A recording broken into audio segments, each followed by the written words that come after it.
हाँ, तो देखो अभी तक हम लोग ने जो है अ,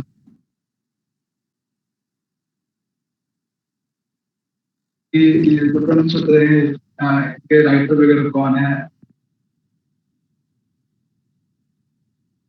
ठीक है, राइटर के बारे में, फिर ब्रह्म सूत्र के अन्य नाम क्या क्या है वो सब हमने देखा। फिर ब्रह्म सूत्र के क्या विभाजन क्रम है, सबसे पहले क्या है, अध्याय कुल कितने हैं, पाद कितने हैं, अधिकरण कितने हैं, सूत्र इत्यादि कितने हैं, ये सब चीज हमने देखा। फिर ब्रह्म सूत्र के जितने भी भाष्यकार हो चुके हैं, उन्होंने कौन कौन सा ग्रंथ लिखा, उनका क्या सिद्धांत है, उन्होंने कौन से संप्रदाय की स्थापना की, ये भी हम लोगों ने देखा। तो याद कर लीजिएगा, बहुत इंपॉर्टेंट है।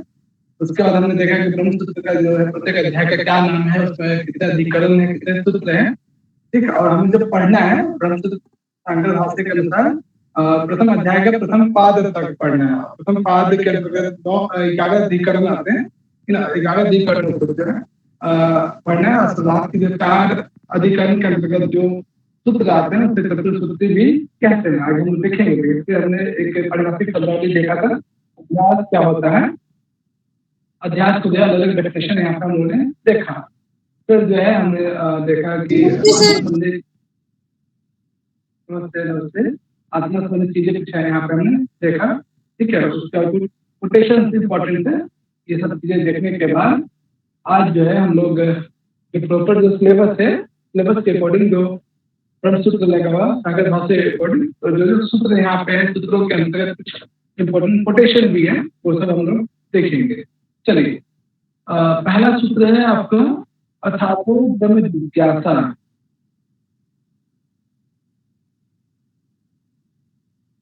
क्वेश्चन या फिर कुछ याद आता है, इससे मिलता जुलता चीजें हम लोगों ने कहाँ पे देखा है, क्या है। हाँ, किसी को आइडिया कुछ, किस दर्शन में, दर्शन की भी शुरुआत ऐसे ही होती, बस एक शब्द चेंज होता है। वेदांत दर्शन नहीं, मीमांसा दर्शन, मीमांसा दर्शन, मीमांसा दर्शन, मीमांसा दर्शन। आधातो आधा अधातु धर्म जिज्ञासा।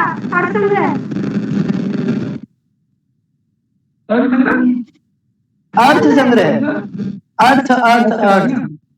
हाँ ठीक है, जब आप वहां भी देखेंगे या फिर जो मीमांसा दर्शन है, ठीक है, मूल रूप से मीमांसा दर्शन का सूत्र है।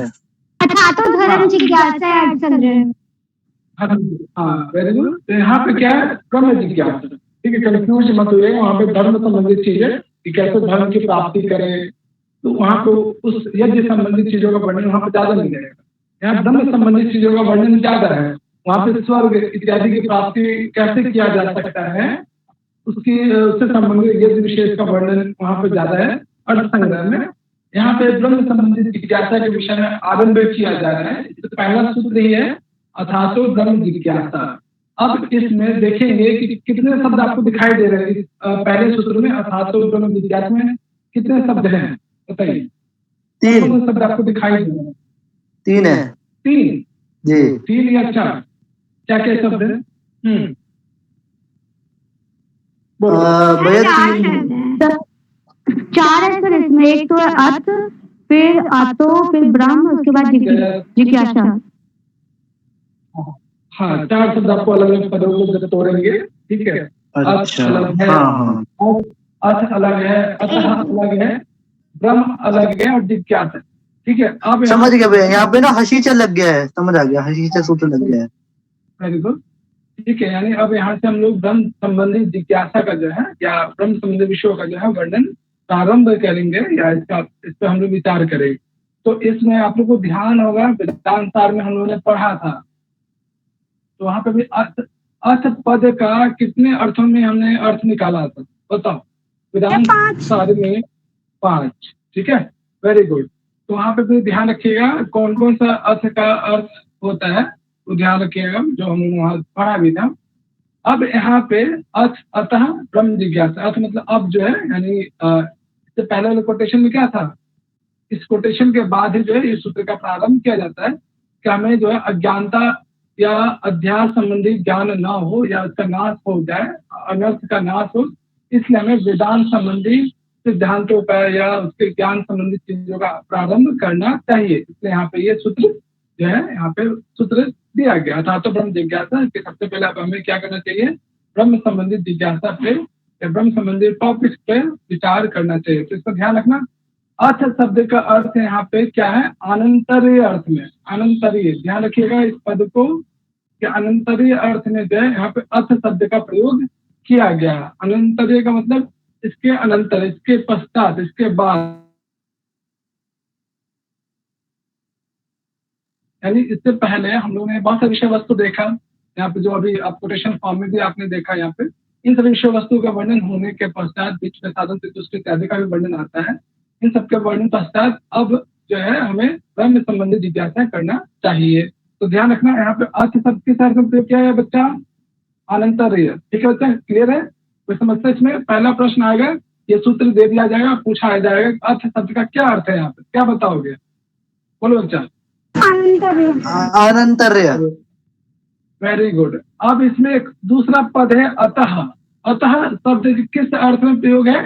हेतु अर्थ में। ध्यान रखिएगा, अतः शब्द हेतु अर्थ, ठीक है, कारण अर्थ में अतः शब्द जो है यहाँ पे क्या किस अर्थ में प्रयोग है? हेतु अर्थ में। तीसरा शब्द है ब्रह्म।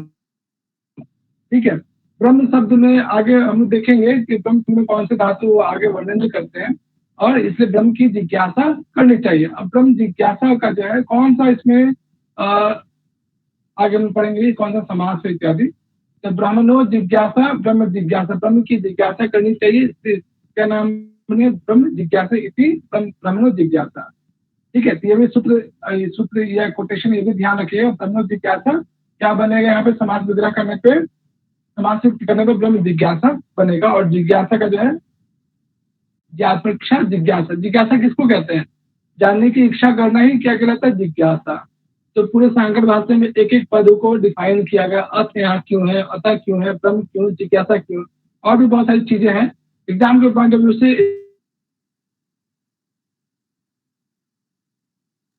या सूत्र में और भी बहुत सारी चीजों का वर्णन किया गया जो इम्पोर्टेंट लगा मुझे, यहाँ पे मैं आप लोग को यहाँ पे नोट कर दिया मैंने। ठीक है, ये चीजें यहाँ तक क्लियर है? कोई समस्या है? बोलो अच्छा, कोई समस्या है इस सूत्र में किसी पद विशेष को लेकर? हेलो, क्लियर है? क्लियर है भैया। चलो आप, हाँ तो बोलो, लेट से बोलोगे। और ये चीज ध्यान रखना कि यहाँ पे अर्थ शब्द का जो अधिकार अर्थ में प्रयोग नहीं है, अनंतरीय अर्थ में प्रयोग है। और ये ब्रह्म सूत्र में वर्णन किया गया। ये सारी चीजें जो देख रहे हो ब्रह्म सूत्र में वर्णन किया गया। चलो अगला देखो यहाँ पे ये इस कोटेशन को, चलो डिम्पल पढ़ना इसको, ऊपर जो कोटेशन है। भैया मैं रास्ते में हूँ। अच्छा ठीक है, चलो निधि पढ़ो इसको, कोटेशन पढ़ो सबसे ऊपर वाला। जी सर। धर्म जिज्ञासाया प्राज्ञ धीयते वेदांत सत्य ब्रह्म जिज्ञासो उपपते। हाँ तो बच्चा लोग आप लोग बताओ कि ब्रह्म जिज्ञासा और धर्म जिज्ञासा दोनों एक ही है या अलग अलग है? भैया अलग अलग है। चलो बताओ दोनों में क्या डिफरेंस है? ब्रह्म जिज्ञासा और धर्म जिज्ञासा, धर्म की जिज्ञासा करनी चाहिए या ब्रह्म की जिज्ञासा करनी चाहिए, क्या अंतर है दोनों में? भैया जिज्ञासा दोनों की ही करनी चाहिए। ठीक है, कारण यह है कि अगर जब हम धर्म की बात करते हैं तो आपकी आवाज नहीं पहुंच सकती। अब आ रही है? अब आ रही है? जब हम धर्म की जिज्ञासा करते हैं तो चाणक्य का वचन है कि जो सुख है, सुख का मूल जो है वो धर्म है। ठीक है, और वो क्या कहते हैं, महर्षि कणाद ने कहा है कि जो मोक्ष और अभ्युदय है उसका जो मार्ग है वो धर्म है। ठीक है, तो मुंडक उपनिषद में भी ना दो विद्याएं बताई गई हैं, एक ब्रह्म विद्या और एक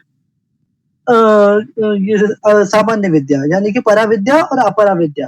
तो धर्म को जानना इसलिए आवश्यक है ताकि जो है हम अपरा विद्या के विषय में जान सके। ठीक है, और तत्पश्चात उसको साधन बनाकर, ठीक है, ब्रह्म के विषय में इसलिए जानना आवश्यक है ताकि हम परा विद्या तक जा सके, क्योंकि जो हमारा परम लक्ष्य है वो परा विद्या ही है। इसलिए दोनों की आवश्यकता है। बहुत अच्छा। तो जैसे विशाल ने बताया, ठीक है, तो जब भी कोई व्यक्ति ब्रह्म जिज्ञासा करना चाहता है, ब्रह्म के विषय में जानना चाहता है, ठीक है, तो धर्म जिज्ञासा से भी पहले ब्रह्म जिज्ञासा किसी व्यक्ति को हो सकता है या नहीं, ये प्रश्न यहाँ पे आगे पूछते हैं। तो इसमें ये कि जो भी व्यक्ति वेदांत दर्शन का ज्ञान जो प्राप्त करता है या जो अध्ययन करता है, अधीत शब्द है यहाँ पे, अधीत का क्या अर्थ है? धर्म जिज्ञासाया प्राक अपि अधीत, अधीत का मतलब अध्ययन करना, ठीक है क्या?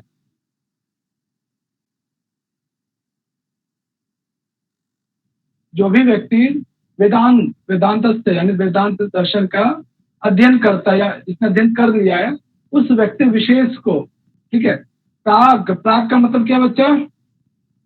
बोलो, प्राक का मतलब पहले।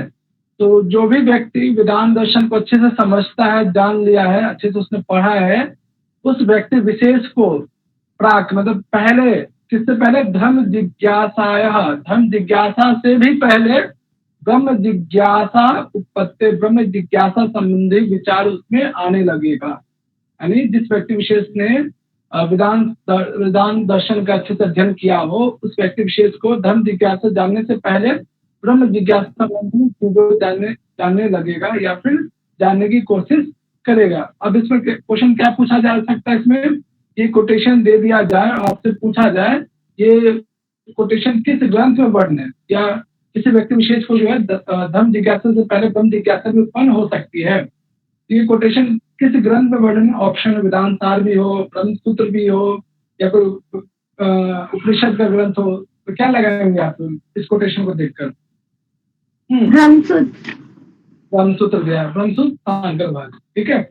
अब ये बताओ कि धर्म जिज्ञासा करने से हमें अलग फल मिलेगा, ब्रह्म जिज्ञासा करने से अलग फल मिलेगा? क्या दोनों अलग अलग फल मिलेंगे या एक ही रिजल्ट आएगा? बोलो।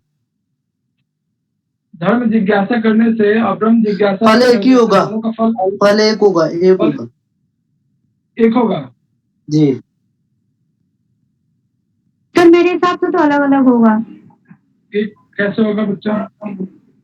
क्योंकि जब दोनों चीज अलग अलग है, मतलब अलग अलग होगा शायद।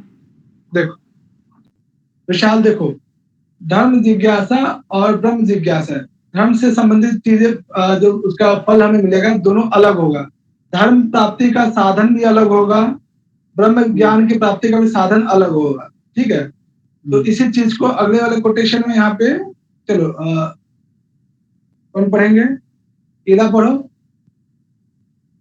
दोनों का फल अलग। हाँ बोलो। देयं फलम धर्मम ज्ञानम तच्च अनुष्ठानम अपेक्षम निःश्रेयस फलम तु ब्रह्म विज्ञानम न च अनुष्ठानम अनंतर अपेक्षम। हाँ देखो बच्चा, इसमें ब्रह्मसूत्र में ये कहा गया है कि धर्म का जो फल होगा वो अभ्युदय। अभ्युदय का मतलब क्या होता है तो बताएंगे? अभ्युदय, निःश्रेयस, कैवल्य, मोक्ष, क्या ये सभी एक ही चीज है या अलग अलग है? भैया अभ्युदय अलग है और निरेशस अलग है। निरेशस को मोक्ष भी कहते हैं, अपवर्ग भी कहते हैं, और अभ्युदय का अर्थ है यह लोक में सुख की प्राप्ति, यानी कि धर्म अर्थ और काम, ठीक है। इनको अभ्युदय ध्यान रखना यहाँ पे। हाँ, तो इस आधार पे शंकराचार्य कहते हैं कि देखिए, हम कभी भी जो है, ठीक है, धर्म जिज्ञासा से हमें अलग फल की प्राप्ति होगी, ब्रह्म जिज्ञासा अलग फल की प्राप्ति होगी। इसी चीज को, और धर्म ज्ञान के लिए, धर्म जिज्ञासा के लिए, धर्म आपकी आवाज ब्रेक हो रही है। ठीक है, देखिए ब्रह्म ज्ञान, आपकी आवाज ब्रेक हो रही है। मेरी आवाज आ रही है? ऐसे तो आती है, पर जब कुछ समझा रहे हो तो तब कटती है। ठीक है, ब्रेक हो रही थी भैया। चलो बताना ब्रेक हो दोबारा तो, ठीक है। तो धर्म ज्ञान, ठीक है, धर्म ज्ञान का जो फल है वो क्या? अभ्युदय। चलो ये ध्यान रखना कोटेशन कि धर्म के द्वारा अभ्युदय की प्राप्ति होती है, और इस धर्म के लिए हमें कई प्रकार के अनुष्ठान करने की आवश्यकता होती है। तो ज्ञानम तत् च अनुष्ठान अनुष्ठान अनपेक्षम, यानी धर्म ज्ञान की प्राप्ति के लिए हमें अनेक प्रकार के अनुष्ठान करना पड़ता है, लेकिन जो ब्रह्म विज्ञान है, जो ब्रह्म ज्ञान का जो फल है वो निश्रेयस है। निश्रेयस का मतलब मोक्ष या केवल्य या अपवर्ग, ठीक है। ब्रह्म ज्ञान का फल यानी ब्रह्म जिज्ञासा करने से जो ब्रह्म ज्ञान की प्राप्ति होगी उसका जो फल मिलेगा वो क्या मिलेगा, मोक्ष मिलेगा। और इसके लिए किसी प्रकार के अनुष्ठान करने की आवश्यकता नहीं होती है। पूजा पाठ यज्ञ इत्यादि ब्रह्म ज्ञान के लिए आवश्यकता नहीं होती है। धर्म ज्ञान या धर्म की जिज्ञासा करने के लिए अनेक प्रकार के अनुष्ठान की आवश्यकता होती है, लेकिन ब्रह्म ज्ञान के लिए जो वहां पे यज्ञ इत्यादि करने की आवश्यकता नहीं है, ठीक है। इस चीज को ध्यान रखिएगा और ये कोटेशन पूरा याद रखिएगा। धर्म विज्ञान के द्वारा क्या फल हमें मिलता है, ब्रह्म ज्ञान के द्वारा हमें क्या प्राप्त होता है, किसमें अनुष्ठान की आवश्यकता आपके बाद ब्रेक हो गई। नहीं होती है। अगर सिर्फ पूजा पाठ यज्ञ इत्यादि करने से ब्रह्म ज्ञान के प्राप्त क्या हो गया भैया, फिर ब्रेक हो रही है। तो डायरेक्ट मैं बोलता हूँ। आर्यवंश जी भैया, बोलो बच्चा। आर्यवंश आ रही है भैया, आवाज आ रही है? ठीक है, अब ब्रेक होगा। हाँ, ब्रेक होना तो होगा तो बता दो। चलो, ये चीजें समझ में आई, ये कोटेशन, ये वाला जो भी हम लोगों ने पढ़ा। जी सर। चलो, तो ये कोटेशन में ध्यान रखना और ऊपर वाला भी ध्यान रखना कि धर्म जिज्ञासा से पहले किसी व्यक्ति विशेष को ब्रह्म जिज्ञासा भी उत्पन्न हो सकता है उसके मन में। धर्म जिज्ञासा से पहले ब्रह्म जिज्ञासा भी उसके मन में विचार उत्पन्न हो सकते हैं। ये दो कोटेशन याद हुआ, समझ में आया? कोई समस्या इसमें? बोलो बच्चा। आ गया था सर समझ में। आ गया भैया। ऊपर वाला कोटेशन पढ़ना। भव्यश्च धर्मो जिज्ञासयो न ज्ञान कार्य अस्ति पुरुष व्यापार तंत्रत्वात्।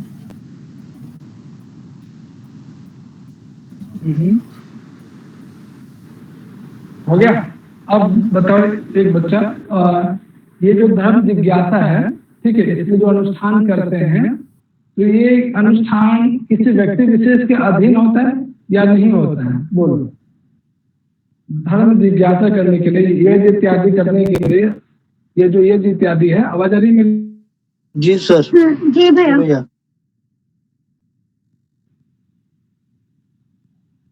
हाँ बच्चा, हाँ जी, आ रही है। तो एक प्रश्न है आप लोग को, यज्ञ इत्यादि, हाँ, यज्ञ इत्यादि किसके अधीन है? किसके बगैर यज्ञ इत्यादि नहीं हो सकता है? पुरोहित। पुरोहित, यानी किसी न किसी व्यक्ति के ये जो व्यापार, ये जो क्रिया है, ये जो इत्यादि करना, अनुष्ठान इत्यादि करना, हाँ, मनुष्य की आवश्यकता पड़ती है, व्यक्ति विशेष की आवश्यकता पड़ती है, ठीक है। तो इसी बात को यहाँ पे कहा जा रहा है कि जो धर्म जिज्ञासा है, ठीक है, धर्म जिज्ञासा का जो विषय है वो हमेशा क्या है? धर्म की प्राप्ति करना। वो धर्म एक प्रकार का क्या है? साध्य है, ठीक है। और इसके द्वारा हमें कोई ज्ञान इत्यादि की प्राप्ति नहीं होती है, ठीक है। वो हमें उसके द्वारा हमें, जो अभी हमने देखा भी, इसके अभ्युदय की प्राप्ति होती है, स्वर्ग इत्यादि मिलता है। इस लोक के अतिरिक्त दूसरे लोक में हमें क्या सुख मिल सकता है, उसकी प्राप्ति धर्म जिज्ञासा के द्वारा होता है। और ये जो है पुरुष व्यापार तंत्रवत्वात्, ये पुरुष के अधीन होता है। कौन अधीन होता है? धर्म जिज्ञासा, ठीक है। तो ध्यान रखना कि धर्म जिज्ञासा का जो विषय है वो हमेशा धर्म रहा है, वो साध्य है, ठीक है। इससे हमें किसी प्रकार ज्ञान की प्राप्ति नहीं होती और वो पुरुष व्यापार यानी पुरुष के अधीन होता है। ये जो अनुष्ठान इत्यादि करना, ठीक है, कि स्वर्ग लोग कैसे प्राप्त, जो अर्थसंग्रह में आपने देखा भी है, ठीक है। अपने जब शुरुआत में अर्थसंग्रह पढ़ा होगा तो उसमें सर्वकाम यज्ञ करके अग्निहोत्र जो होती है, अग्निहोत्र के द्वारा यज्ञ करता है, इसलिए करता है तो स्वर्ग की प्राप्ति की इच्छा है, तो ठीक है। तो वहां पर वो सब क्या, धर्म जिज्ञासा संबंधित चीजों का वहां पर वर्णन, अनुष्ठान के द्वारा स्वर्ग की प्राप्ति हो सके। तो वहां पर किसी प्रकार कोई ज्ञान नहीं हमें मिल रहा है ना, ज्ञान काले अस्ते, वहां पे किसी प्रकार ज्ञान काल या ज्ञान संधि हमें नहीं मिलती। वहां से बस धर्म की प्राप्ति होती है और वो पुरुष के अधीन होता है। लेकिन जो ब्रह्म जिज्ञासा है, ब्रह्म क्या है? हमेशा नित्य है। जो वस्तु नित्य है, क्या वो किसी पुरुष के अधीन हो सकता है? किसी व्यक्ति विशेष के निर्भर हो सकता है क्या वो ब्रह्म? बताओ। नहीं, है ना? तो इसी चीज को यह तो भूतम ब्रह्म जिज्ञासयम नित्यत्वात् ना पुरुष व्यापार तंत्रम, कि जो ब्रह्म का जिज्ञासा है, जिज्ञासा की जो विषय है ब्रह्म, वो नित्य होने के कारण कभी भी पुरुष व्यापार के अधीन संभव नहीं है। अब इसमें क्वेश्चन क्या बनेगा? मेरा एक प्रश्न है। हाँ बोलो बच्चा।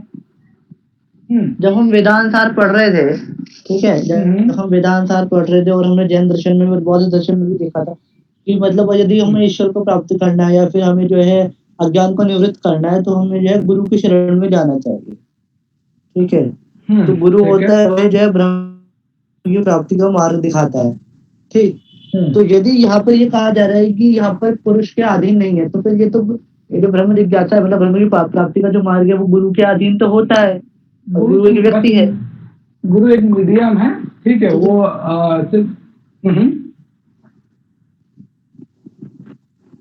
तो सर बात तो वही रही कि यहाँ पे फिर ऐसे क्यों कहा गया कि, तो यहाँ पे ऐसे क्यों कहा गया कि ये कोई मतलब पुरुष के अधीन नहीं है, पुरुष का व्यापार नहीं है? वो अनुष्ठान इत्यादि के संदर्भ में यहाँ पे बोला गया है। ठीक है, जैसे धर्म की जिज्ञासा के लिए हमें अनेक प्रकार के अनुष्ठान करने की आवश्यकता होती है, वैसा चीज हमें ब्रह्म जिज्ञासा में किसी इत्यादि को लेकर, तो व्यापार अलग से क्रिया इत्यादि को लेकर करने की आवश्यकता नहीं पड़ती है। हेलो पता नहीं क्या हो जाता है अचानक। तो अनुष्ठान विशेष को आधार बनाकर इस चीज को यहाँ पे कहा गया है। ठीक है, तो दोनों कोटेशन ध्यान रखना, ये कोटेशन विशेष में वर्णन है। जो कोटेशन आप देख रहे हो, ये वर्णन क्रिया क्रिया क्रिया क्रिया क्रिया आप काम कर रहे हो, क्रिया व्यवहार भी होता है, व्यवहार भी होता है। बिल्कुल, ये जो कोटेशन नीचे में देख रहे हो, ये आपने कहाँ देखा है, किस ग्रंथ में वर्णन है और किस संदर्भ में? वेदांत सार में। किस संदर्भ में? साधन चतुष्टय। हाँ, वेरी गुड। ब्रह्मसूत्र में भी ये चीजें हैं। ठीक है, चलिए आगे। यहाँ तक कोई समस्या? सर इसमें एक बात कही गई है कि जैसे ये धर्म ज्ञान का फल अभुदय है और वह अनुष्ठान की अपेक्षा रखता है, परंतु ब्रह्म ज्ञान का फल जो मोक्ष है उसे अन्य अनुष्ठान की अपेक्षा नहीं है। तो इसका क्या मतलब है? हाँ, तो क्या इसका मतलब क्या यज्ञ इत्यादि करके स्वर्ग की प्राप्ति हो सकती है? हो सकती है क्या, ये प्रश्न है। जाति याग जो है उससे स्वर्ग प्राप्ति होती है। हाँ, यहाँ पे ब्रह्मसूत्र वो नहीं मानता है, वो किसी प्रकार की जो है अनुष्ठान इत्यादि के द्वारा जो है कभी भी मोक्ष की प्राप्ति नहीं हो सकती, उसके लिए अनुष्ठान की आवश्यकता नहीं है, अनेक प्रकार के अनुष्ठान करने की आवश्यकता नहीं है।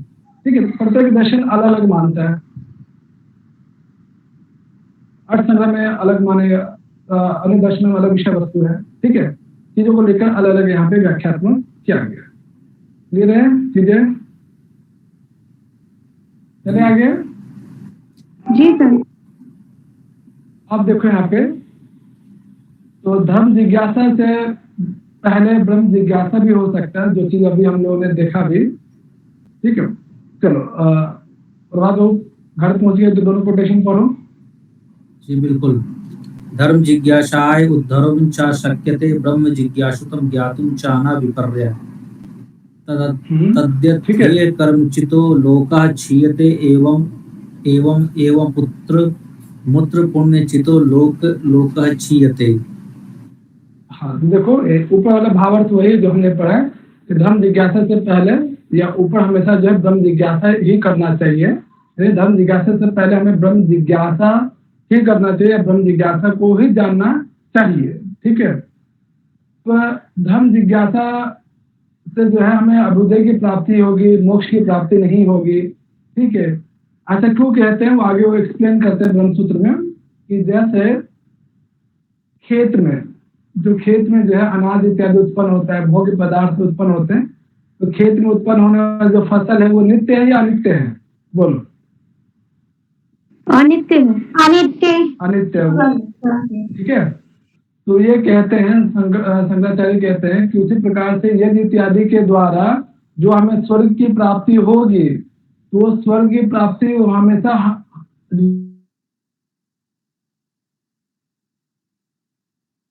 रूप से हमें स्वर्ग में ही रहेंगे, ये जरूरी नहीं है। जैसे जैसे पुण्य की मात्रा कम होती जाएगी, वैसे वैसे हम हमारा जो दिन है वहाँ पे रहने का वो जो भी लोग मानते हैं, ठीक है, वैसे वैसे पुनः हम पृथ्वी लोक पे आ जाएंगे। तो यहाँ पे जो हमेशा के लिए कोई व्यक्ति स्वर्ग लोक में ही रहेगा ये जरूरी नहीं है। जैसे इसके लिए कोटेशन है, फसल है, ठीक है, वो हाँ आपने देखा भी होगा, पढ़ा भी होगा इस तरह कोटेशंस में भी, पुण्यशीले लोका मृत्यु विशंति। हाँ, और एक पोस्ट में भी आता है, आया भी, और प्रश्न भी आया है, पूछा भी गया है एग्जाम में कि जैसे खेतों में उत्पन्न होने वाले जो फसलें हैं वो क्या होते हैं, उनके समाप्त हो जाएगा, उसी प्रकार से पुण्य से उत्पन्न होने वाले, पुण्य से प्राप्त होने वाले जो लोक है, पुण्य की मात्रा जैसे जैसे समाप्त होगी वैसे वैसे पुनः व्यक्ति विशेष पृथ्वी लोक में जन्म लेकर पुनः जो है आ जाएगा। इस आधार पर जो स्वर्ग इत्यादि है वो अनित्यता को भी बताता है। जैसे अग्निहोत्र इत्यादि को करके जो कोई व्यक्ति स्वर्ग इत्यादि को प्राप्त करता है वो अनित्य रूप में प्राप्त हो, तो वो हमेशा के लिए स्वर्ग लोक में ही रहेगा वो व्यक्ति विशेष, ये जरूरी नहीं है, ठीक है। इसलिए वो धर्म जिज्ञासा से प्राप्त होने वाले जो अनुष्ठान है उसको अनित्य मानते हैं। आगे वो उसको एक्सप्लेन भी करते हैं क्यों मानते हैं, उसमें से एक एग्जाम्पल आप यहाँ पे देख सकते हो, ठीक है। तो ये भी एक एग्जाम्पल है, यहाँ पे ध्यान रखिएगा कोटेशन कि इस श्लोक में तदा अथ यह, इस श्लोक में जो है कर्म चित्तो लोका क्षीयते, कि संसार में जो खेतों से उत्पन्न होने वाले जो फसल है वो क्षीयत यानी समाप्त हो जाएगा। एवं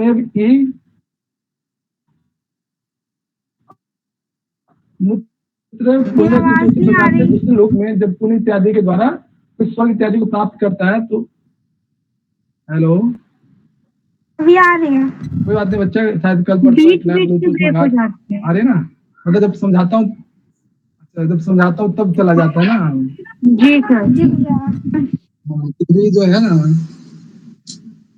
बहुत डिस्टर्ब करता है, कोई नहीं 2-4 दिन रुक जाओ, नया ब्लूटूथ ऑर्डर किया है, मे भी उससे कुछ काम हो। चलो देखो ये चीजें समझ में आई दोनों, कोई समस्या आता है?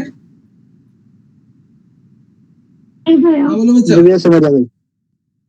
अब आपने एक कोटेशन पढ़ा था, ठीक है, फर्स्ट में ही ब्रह्मणा जिज्ञासा ब्रह्म जिज्ञासा, तो ब्रह्मणा में कौन सा विभक्ति है ये बताओ।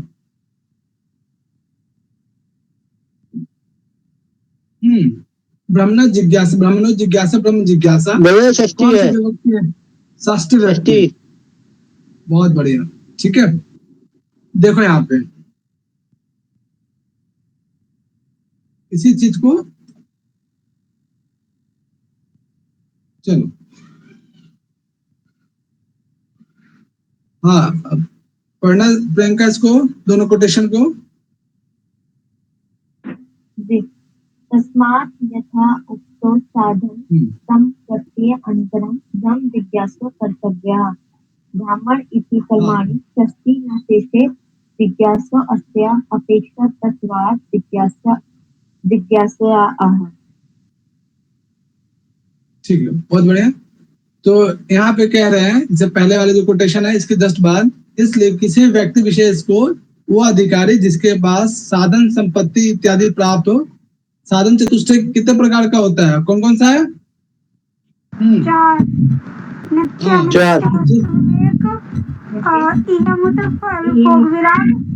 और समदम षडक संपत्ति जो है वो है मुमुक्षुत्व है। Very good. तो जिस व्यक्ति विशेष को यथा उक्त साधन, ठीक है, संपत्ति अनंतरम, यानी जिस व्यक्ति विशेष को साधन संपत्ति चतुष्टय साधन संपत्ति है जिसके पास, उसके बाद ही ब्रह्म जिज्ञासा करना चाहिए, ठीक है। यदि जिस अधिकारी के पास साधन चतुष्टय इत्यादि नहीं है वो उस व्यक्ति विशेष को कभी भी ब्रह्म जिज्ञासा नहीं करनी चाहिए, ठीक है। अब इसमें क्वेश्चन क्या बन सकता है कि ये जो साधन संपत्ति अनंतरम, इसमें कितने प्रकार की साधन संपत्ति की बात की जा रही है वो ऑप्शन में दिया जा सकता है, इसे ध्यान रखिएगा। और जो ब्रह्मणा जिज्ञासा है, ब्रह्म जिज्ञासा, इसमें किससे ये ब्रह्मणा में षष्ठी विभक्ति लगी है, कर्मणि षष्ठी। जो आप विभक्ति प्रकरण पढ़ेंगे उसमें हम लोग पढ़ेंगे भी कि कर्म में जो है षष्ठी विभक्ति लगती है, ठीक है। तो ये चीजें ध्यान रखना कि ब्रह्म धातु ब्रह्म जिज्ञासा में ब्रह्म शब्द में जो जब हम लोग करते हैं ब्रह्म जिज्ञासा इति ब्रह्म जिज्ञासा, उसमें किस विभक्ति के कारण ये किस सूत्र के द्वारा ब्रह्म शब्द बना है, तो ये सूत्र भी याद रखना, ठीक है बच्चा, याद रहेगा। यस भैया। हाँ, ये सूत्र याद रहेगा। इस सूत्र के द्वारा ब्रह्म में जो ब्रह्म यानी षष्ठी व्यक्ति लगा है। ओके, इसके बाद कुछ और इम्पोर्टेंट कोटेशन है, प्रथम सूत्र के अंतर्गत ही आता है। चलो, हाँ विशाल, दोनों कोटेशन को पढ़ो। भैया अभी नहीं पढ़ूंगा, नहीं पढ़ूंगा। क्या वो बोल रहा अभी नहीं पढ़ पाएंगे, मैं पढ़ दूं? हाँ पढ़ लो। ज्ञानेन ही प्रमाणेन अवगन्तुम् इष्ट ब्रह्म गतिर्हि पुरुषार्थ निशेष संसार बीजा विद्यादन अनर्थ व्यान्याय में क्या है ये? ठीक है, देखो यहाँ पे कि ब्रह्म को किसके माध्यम से जान सकते हैं, तो ज्ञान रूपी प्रमाण के माध्यम से। ज्ञानेन ही प्रमाणेन अवगंतुम इष्टम ब्रह्म, यानी ब्रह्म को जानने के लिए ज्ञान ही एक साधन है। ज्ञान प्रमाण के माध्यम से ही ब्रह्म को जाना जा सकता है। ये भी कोटेशन ब्रह्म के विषय में है, ठीक है। इससे पहले बहुत सारे विषय वस्तु जो ब्रह्म संबंधित चीजों का जो है हमने देखा भी, ब्रह्म संबंधित कुछ कोटेशन भी आपने देखा, विधान सार में भी देखा ब्रह्म संबंधित चीजें, कठोपनिषद में भी देखा आपने। तो जहां भी ब्रह्म संबंधित चीजें हैं उसे ध्यान रखिएगा किस ग्रंथ में क्या वर्णन किया गया है। और ये ब्रह्म गति ही पुरुषार्थ, ब्रह्म की जो गति है, अवगति है, ब्रह्म किस लिए, ब्रह्म का ज्ञान प्राप्त करने के लिए है, उसका साक्षात्कार करने के लिए, किस लिए, पुरुषार्थ की प्राप्ति के लिए। क्यों? ताकि निशेष संसार बीज अविद्यादि, ठीक है, अविद्याद अनर्थ निर्ग्रहणात्, कि इस ब्रह्म के साक्षात्कार करने से या ब्रह्म के कारण क्या होता है, जो भी संसार रूपी अविद्या है, ठीक है, ये सभी का जो अनर्थ इत्यादि का नाश हो जाता है। ठीक है, तो ब्रह्म की जिज्ञासा क्यों करनी चाहिए? ब्रह्म की जिज्ञासा या ब्रह्म का ज्ञान इसलिए प्राप्त करना चाहिए ताकि हमें संसार रूपी जो भी अविद्या है, बार बार जो जन्म मृत्यु के बंधन में फंसे हुए हैं, वो व्यक्ति विशेष क्या होगा, फिर जन्म मृत्यु के बंधन से, अर्थात संसार रूपी अविद्या आदि अनर्थ रूप से क्या हो जाएगा, या उसका नाश हो जाएगा। इसलिए जो है ब्रह्म की जिज्ञासा करनी चाहिए। अब इसमें दोनों में क्वेश्चन क्या, एक तो ये पूरा कोटेशन दे आपको और पूछा जाए ये द ब्लैंक्स करके ये किसके लिए कहा जा रहा है, या फिर पूरा कोटेशन दे दिया जाए इसमें और पूछा जाए ये कोटेशन किस ग्रंथ में वर्णन है। तो ब्रह्म की जिज्ञासा किस लिए करनी चाहिए? ताकि संसार रूपी जो भी अज्ञानता है इसका नाश हो जाए, समाप्त हो जाए। इसलिए ब्रह्म की जिज्ञासा या ब्रह्म के विषय में जानना चाहिए। ठीक है, तो ये दोनों कोटेशन भी ध्यान रखिए, ब्रह्म संबंधी चीजों का इसमें वर्णन किया गया। क्लियर है यहाँ तक? कोई समस्या है किसी को?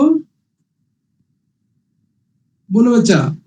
अभी तक जो हम लोगों ने सूत्र पढ़ा, सूत्र के अंतर्गत जो जो एक एक पद था, पद का अर्थ देखा, साथ ही साथ इसी सूत्र के अंतर्गत जो भी इंपॉर्टेंट कोटेशन थे ये हम लोगों ने देखा। यहाँ तक किसी को कोई समस्या है तो बताइए।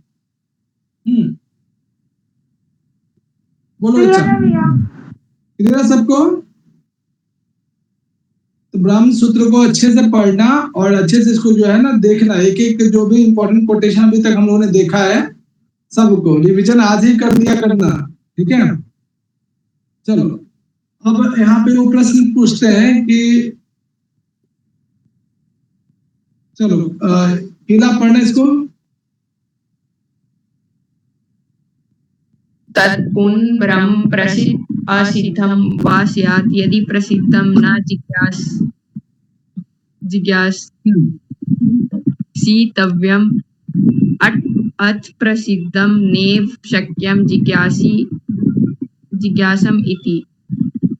हाँ बच्चा, अभी बताओ। ठीक है, जो लोग फेमस हैं संसार में, बहुत फेमस है, ठीक है, तो लोग उनके बारे में जानना चाहते हैं कि नहीं चाहते हैं?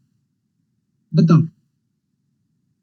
बहुत ज्यादा फेमस कोई व्यक्ति है या कोई बहुत महापुरुष है, उसके विषय में लोग उनके बारे में जानना चाहते हैं या नहीं जानना चाहते हैं? या उनसे मिलना चाहते हैं या नहीं मिलना चाहते, ये बताओ।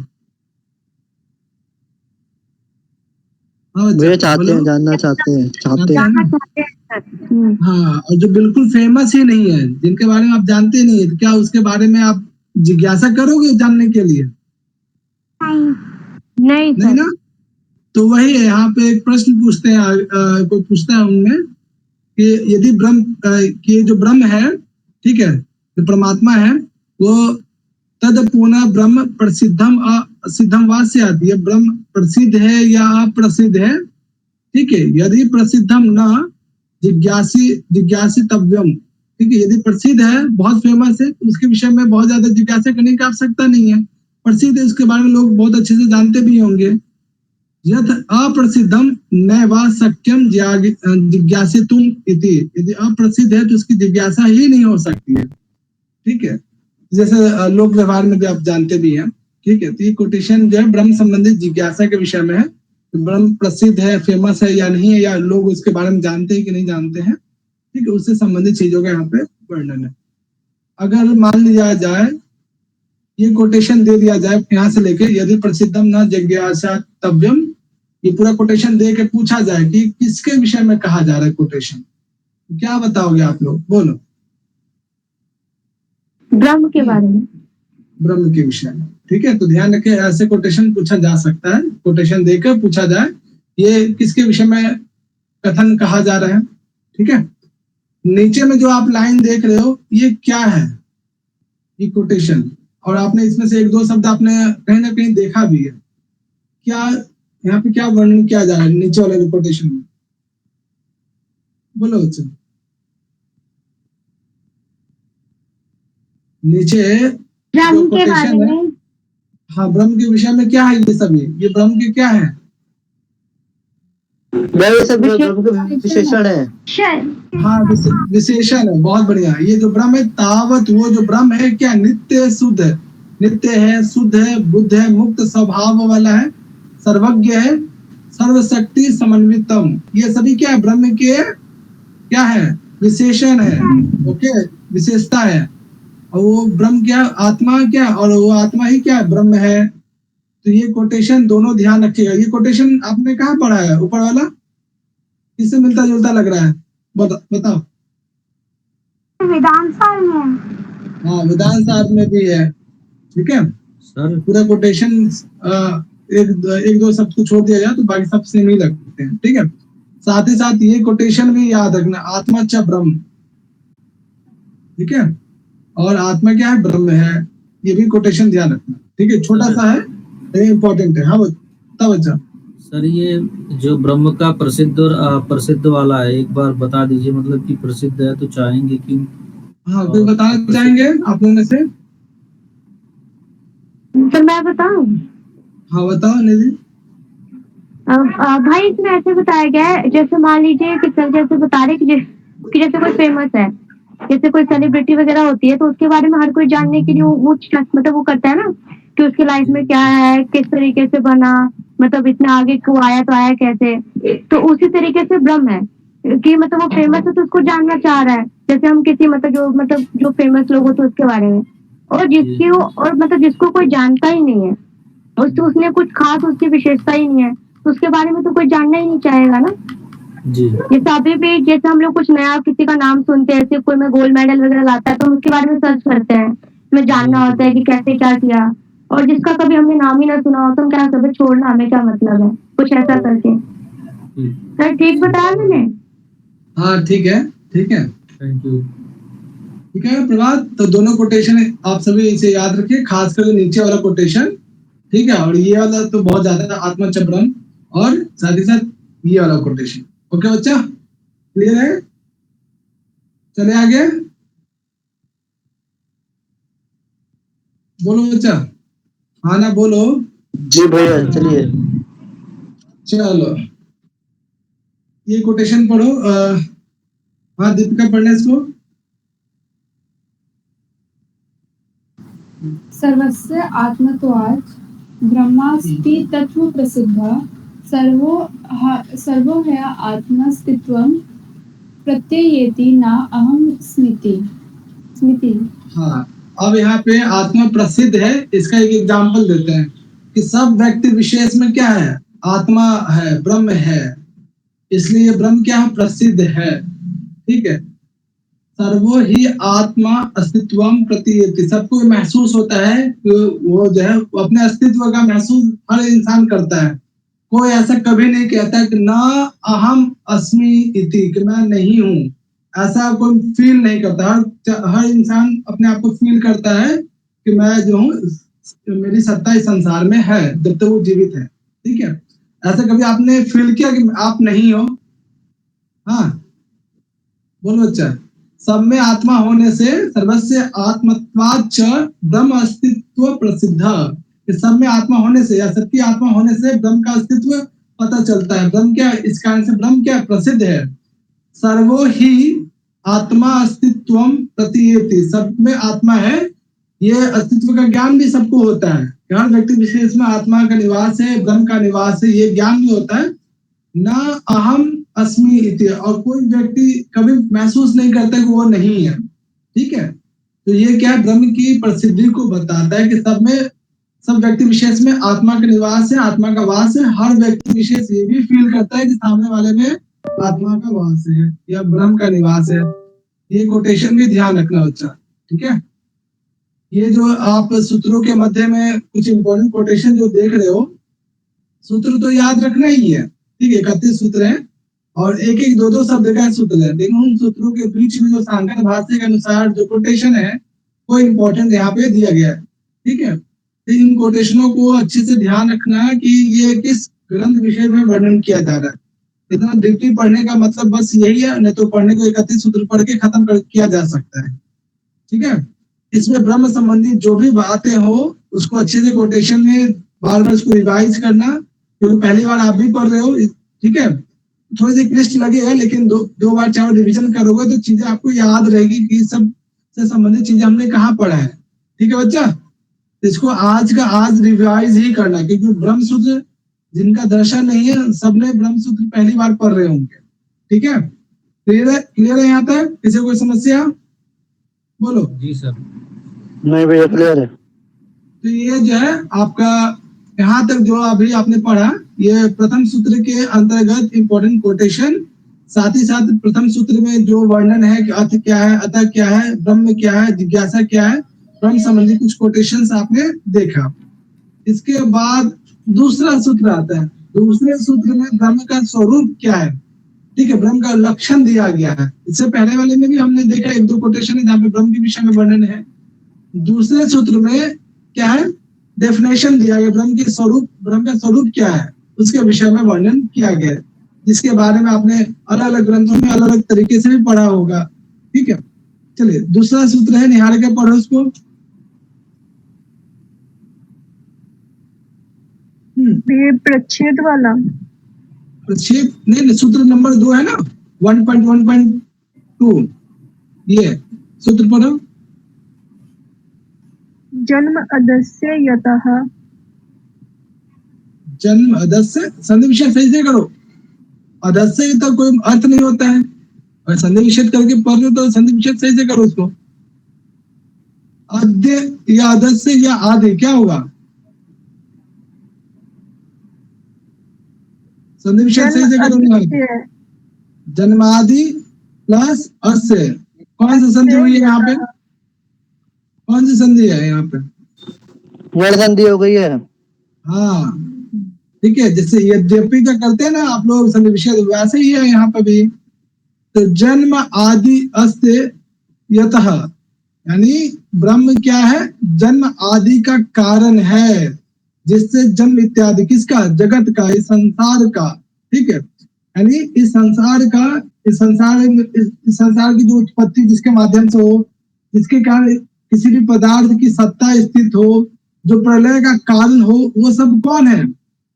वो क्या है? ब्रह्म है, परमात्मा है। ठीक है, तो ध्यान रखना, ये जो जन्म, मान लीजिए अभी इसमें कैसे क्वेश्चन पूछा जाएगा, ये पूरा कोटेशन दे दिया जाए और आपसे पूछा जाए कि ये सूत्र किसको डिफाइन करता है, किसको बता रहा है, बता बच्चा, किसका वर्णन किया जा रहा है? ब्रह्म का। भैया मैं एक चीज ऐड करना चाहूंगा। हाँ बोलो बच्चा। अभी ना हम श्वेताश्वर उपनिषद पढ़ेंगे, तो श्वेताश्वर उपनिषद का जो मूल है वो यही प्रश्न है। जो ऋषि है ना, वो जब बैठकर ये डिस्कस करते हैं कि उस ब्रह्म का जो है कारण कौन है, तो वो सोचते हैं जीव है, देवता है, या कौन है, तब वो इस निष्कर्ष पे पहुंचते हैं कि जगत का जो कारण है वो ब्रह्म है। ये प्रश्न उठेंगे वहां पर पहले ही उसमें।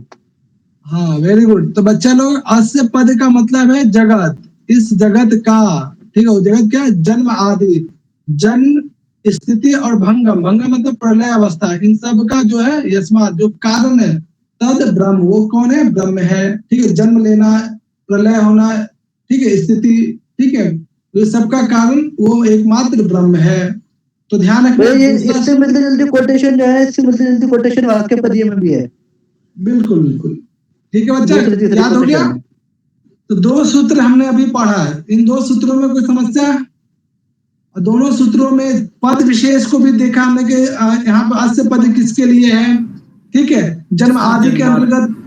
हाँ, जन्म आदि में यण संधि हुई है, और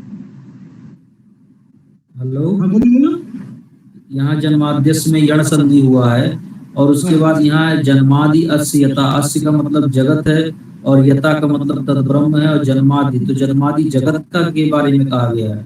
जन्म आदि का मतलब जन्म प्लस स्थिति प्लस भंगम, उत्पत्ति, स्थिति और प्रलय, आदि पद से ये तीनों ग्रहण आ जाते हैं, ठीक है।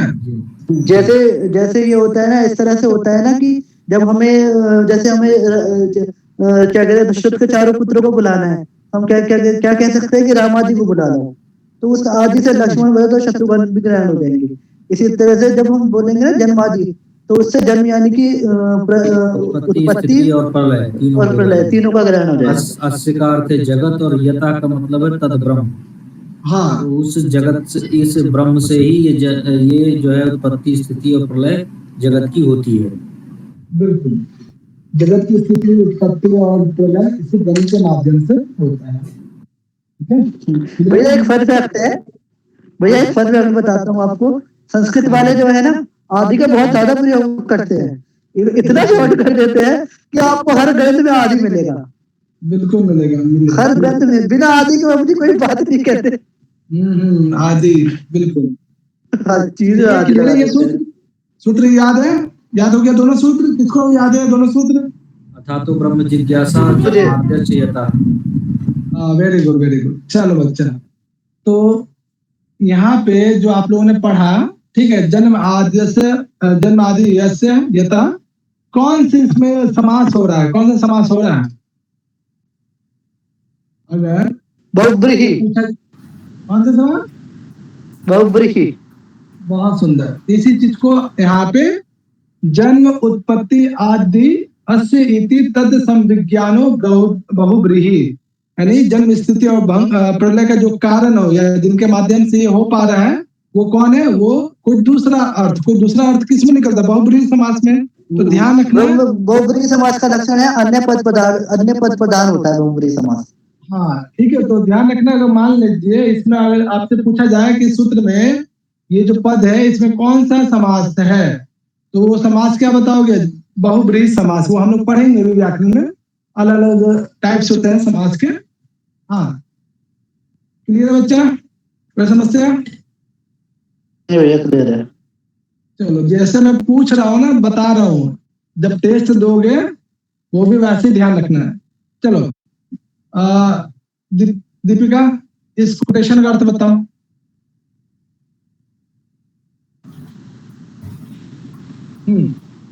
वो जो ब्रह्म है, मतलब वो जन्म स्थिति भंग यथ सर्व, वो जो जन्म स्थिति भंग, जन्म की स्थिति का मतलब, इसका क्या मतलब होगा भंग का? भंग मतलब प्रलय अवस्था, जन्म की अवस्था, स्थिति की अवस्था, या स्थिति का मतलब जिस वजह से आप हैं इस संसार में, ठीक है, सत्ता, ठीक है, जिसकी वजह से सारा संसार चल रहा है, जिसकी वजह से सारा संसार का जन्म होता है, जिसकी वजह से सारा संसार का प्रलय हो जाता है। ये कौन है? सर्वज्ञात सर्वशक्ति कारणात् भवति। ये सर्वज्ञ, सर्वशक्ति और किसी न किसी कारण से होता है। वो कौन है? तद ब्रह्म। वो कौन है? वो ब्रह्म ही है, जिसके माध्यम से किसी भी व्यक्ति विशेष का या किसी लोग का संसार का जन्म होता है, उसकी सत्ता निर्धारित होती है और प्रलय अवस्था में उसका नाश भी हो जाता है। वो कौन है? वो ब्रह्म है। ब्रह्म के माध्यम से ही प्रत्येक वस्तु विशेष की स्थिति, जन्म, स्थिति और प्रलय अवस्था आती है। ये भी कोटेशन जो है ब्रह्म के विषय में कहा जा रहा है, ठीक है, याद रखिएगा। तो जहां भी ब्रह्म का लक्षण दिया जा रहा हो, ठीक है, इससे पहले भी हमने ब्रह्म का लक्षण पढ़ा है, अच्छे से याद रखेंगे बच्चा लोग। यहाँ तक कोई समस्या? भाई मैं कुछ ऐड करना चाहता हूँ। हाँ बोलो। श्रीमद् भगवद गीता के 10वें अध्याय में ना इससे मिलता जुलता एक और श्लोक मिलता है। श्लोक इस प्रकार है, अहम आत्मा गुणाकेश सर्वेश सर्वभूताशय स्थिता अहम आदिश्च मध्यं च भूतानां अंत एव च। बहुत सुंदर, अर्थ बताओ, ये समझ गए आप लोग? हाँ समझ गए होंगे, ठीक है। तो ये जो ब्रह्म है किस वजह से? सर्वज्ञात, सबका सर्वज्ञ होने से, सर्वशक्तिमान होने से और सबका कारण होने से ये जो ब्रह्म है सबका क्या है? जन्म स्थिति और भंग का क्या है? इसी से सभी संसार में जन्म लेते हैं, इसी से सबकी स्थिति है और इसी के कारण सभी प्रलय अवस्था को प्राप्त होते हैं। वो कौन है? ब्रह्म है। चलो विशाल अगर बताने का मैंने तो बता दीजिए उसकी हिंदी, जो आपने जो कोटेशन कहा। भगवान कृष्ण अर्जुन से कह रहे हैं कि गुडाकेश, अर्जुन के लिए गुडाकेश शब्द का प्रयोग किया है कि अर्जुन मैं सभी भूतों का मैं स्थिर आत्मा हूँ, ठीक है, मैं ही भूतों का यानी कि प्राणियों का अंत, क्या कहते हैं, भूतानां अंत एव च, मैं प्राणियों का आदि भी हूँ, मध्य भी हूँ और अंत भी हूँ, यानी कि उत्पत्ति भी हूँ, स्थिति भी हूँ और अंत भी हूँ। वेरी गुड, ठीक है बच्चा। चलो बच्चा, अब आप लोगों को इसमें यास्क जी का नाम आता है, संकर भाषा में यास्क जी का भी नाम आ जाता है, ठीक है, इसके लिए कोटेशन है। अब यास्काचार्य ने जो है विकार कितने प्रकार का बताया, यानी क्रिया जो है किसी वस्तु विशेष में कितने प्रकार की विकारा भवन्ति। कौन कहता है? आचार्य वाचार्य। मुझे पूरी कोटेशन याद है। वेरी गुड, ठीक है। अब यहाँ कोटेशन बताओ। नहीं कोटेशन तो उम्मीद है बता दो, ठीक है। कोटेशन ऐसे ही है, षड्भाव विकारा भवन्ति इति वाचायडी जायते अस्ति विपरमणते वर्धते विनश्यति। कुछ छूट गया क्या? कुछ छूट गया? हाँ बच्चा कोई बताएगा क्या छूटा है? अपेक्षति। हाँ अपेक्षति छूट गया। चलो कोई बात नहीं, ध्यान रखना क्रमबद्ध तरीके से, ठीक है। तो यहाँ पे बताओ, यहाँ पे कितनी क्रियाएं हो रही हैं बताओ? 3। अब तो यार कोई प्रश्न पूछता है कि अब ऐसा शंका मत करें, ऐसा डाउट मत निकाले कि यास्काचार्य ने तो 6 क्रियाएं बताई थी, प्रत्येक वस्तु में 6 क्रियाएं होती हैं, इन्होंने जो सिर्फ 3 ही क्रियाएं, तो ऐसा शंका नहीं करना चाहिए कि 6 जो क्रियाएं हैं ये सब इन्हीं में है, ठीक है। सारी जो 6 क्रियाएं जो यास्काचार्य ने जो है जायते अस्ति इत्यादि जो षड्भाव विकार बताया था, वो सभी इन्हीं तीनों से में विलीन हो जाती हैं, इन्हीं तीनों से युक्त होती हैं। तो आगे चल के वो बहुत लंबा चौड़ा वो कुछ कहते भी हैं, तो इम्पोर्टेंट के हिसाब से आप यहाँ पे ये कोटेशन आप थोड़ा ध्यान रखिएगा कि यास्काचार्य ने जो 6 कोटेशन कहा या 6 क्रियाएं या 6 षड्भाव विकार बताया, ठीक है, वो वास्तव में इन्हीं का एक पार्ट है, ठीक है, इनसे ये सभी उत्पन्न होते हैं, ठीक है। अच्छा, तो इसको थोड़ा सा ध्यान रखना कि यास्काचार्य का भी नाम ब्रह्मसूत्र में आया है, ब्रह्मसूत्र में नहीं, सांकर भाष्य में आया है, ठीक है। ब्रह्मसूत्र के मूल कोटेशन में तो कहीं वर्णन नहीं है, जब शंकराचार्य ने अपना भाष्य करते तो उसमें वो एक्सप्लेन भी करते हैं वो चीज को। चलो ये चीजें तो हुई, अब है तीसरा सूत्र, ठीक है। चलो अच्छा देखो यहाँ पे, चलो काम नहीं पढ़ना इसको, तीसरा सूत्र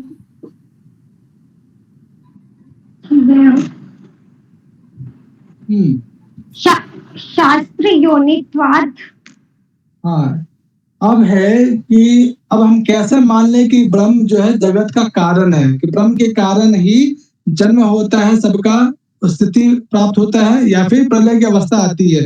इन तीनों का जो कारण है वो ब्रह्म ही है, कैसे मान ले? तो बहुत सारे हमारे पास रेफरेंसेस हैं, बहुत सारे बुक्स हैं, बहुत सारे वैदिक ग्रंथ हैं, जिसमें वहां पे वो वैदिक ग्रंथ क्या है, कैसा प्रमाण है वैदिक ग्रंथ बताओ? आप्त प्रमाण, शब्द प्रमाण। हाँ, तो यानी वो क्या है, उसमें वर्णन किया गया है ब्रह्म के विषय में कि सभी का जो शास्त्र योनित्वात्, यानी जो शास्त्र का मतलब यहाँ पे कौन सा, लौकिक शास्त्र या वैदिक शास्त्र? वैदिक हाँ, तो वैदिक शास्त्रों में यानी जो वेद इत्यादि है उसमें योनित्वात यानी ब्रह्म को जगत का कारण बताया गया है, कारण माना गया है। ठीक है, तो ये कोटेशन किसके विषय, अगर ये कोटेशन आए और पूछा जाए यहाँ पे शास्त्र का मतलब अर्थ संग्रह, तर्क संग्रह या ब्रह्म सूत्र या फिर वैदिक ग्रंथ, क्या लगाओगे? वैदिक ग्रंथ। हाँ ठीक है, तो चलो नीचे वाले कोटेशन यहाँ पे पढ़ लो आप। हाँ विशाल पढ़ोगे? जी भैया पढ़ लूंगा, अब तो फ्री हूँ। शास्त्रम प्रतिकारणत्वात् शास्त्रगम्यत्वात् सर्वज्ञं ब्रह्म सर्वकल्पस्य योनिः कारणं ब्रह्म। हाँ मतलब बताओगे? जी भैया। हाँ वो कोटेशन कहाँ होती है अपनी? हाँ शास्त्र मतलब शास्त्र जिसके उपस्थिति कारण है, ठीक है, जिससे जो है शास्त्रों के द्वारा जिसकी तरफ जाया जाता है वो क्या है? वो सर्वज्ञ ब्रह्म है, ठीक है। और सर्वज्ञ कल्पस्य योनि कारणम ब्रह्म, यानी कि वो सर्वकल्पों का ज्ञाता है, सर्वकल्पों का ज्ञाता होने से वो जितनी भी योनियां हैं, ठीक है, उन सबका जो है कारण है। ये कोटेशन भी ब्रह्म के विषय में कि सर्वज्ञ कल्पस्य योनि, ठीक है, कारणम ब्रह्म, सभी योनियों का जो है जीव, मनुष्य हो, मनुष्य हो, जीव हो या स्थावर हो, जंगम हो, ठीक है, पर्वत पहाड़ इत्यादि जो भी है, सबका कारण क्या है? ब्रह्म है, अर्थात जगत का कारण ब्रह्म है। ठीक है, ये इसको हम कैसे जान सकते हैं? अनेक प्रकार के शास्त्रों से हमने जाना है, शास्त्र ही उसके क्या बने? कारण बने। ठीक है, शास्त्रों के द्वारा ही हमने ब्रह्म को सर्वज्ञ इत्यादि जाना है। ठीक है, और शास्त्र क्या है? शास्त्र में ब्रह्म को जगत का कारण बताया है। एक तो कोटेशन में ध्यान रखना, साथ ही साथ ये भी ध्यान रखना इस कोटेशन में शास्त्र शब्द किसके लिए प्रयोग किया गया है। ये 3 सूत्र आज हम लोगों ने देखा, कल हम लोग देखेंगे अगला सूत्र क्या है। ठीक है, चलो बच्चा,